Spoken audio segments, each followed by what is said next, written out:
તો આ તરફ ફરી શેર બજારમાં ઊંચા વ્યાજની લાલચે લોકો ઠગાયા છે। આ વાત એ સુરેન્દ્રનગરની કે જ્યાં ધ્રાંગધ્રા શહેરમાં ફરી એક વખત ભેજાબાજની કરતૂતનો પર્દાફાશ થયો। આમ નરમ દેખાતા એક શખ્સે શેર બજારમાં રોકાણ બહાને મોટી છેતરપિંડી આચરી।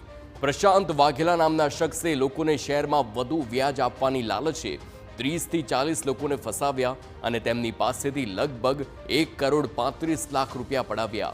એમણે લોકોને આશ્વાસન આપ્યું કે પૈસાનું શેર બજારમાં રોકાણ કર્યું છે, જેનું દર મહિને 15% વ્યાજ મળશે, પરંતુ રોકાણકારો ઊંચા વ્યાજની ઉત્સુકતા તે લોકો માટે હાનિકારક અને નિરાશાજનક સાબિત થઈ છે।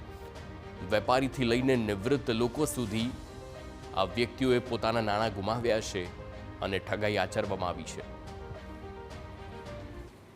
લાલચ આપીને આટલા ટકા તમને રિટર્ન આપીશું, આટલા પૈસા આપીશું, એવી રીતના અમારી પાસેથી એક મોટી જંગી રકમ કટકે પરત લઈને સોનું ગીરવે મેકાવીને અથવા તો ઘર ઉપર લોન લઈને એકની જગ્યાએ ધ્રાંગધ્રાના મિનિમમ 30 થી 40 જણા લોકોને એવી રીતના છેતરપિંડી કરેલ છે।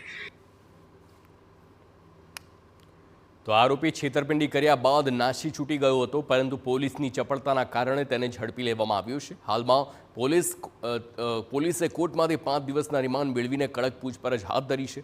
પોલીસ તપાસ કરી રહી છે કે આરોપીએ લોકો પાસેથી લીધેલા નાણાં ક્યાં ગયા, કૌભાંડના અન્ય તેમાં કોણ સામેલ છે અને સમગ્ર છેતરપિંડી કેવી રીતે કરી।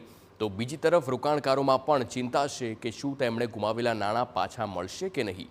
ઉલ્લેખનીય છે કે ઊંચા વ્યાજના લાલચમાં આવી લોકો પોતાની જિંદગીની બચત ગુમાવી રહ્યા છે, જે ખરેખર ચિંતાની બાબત છે।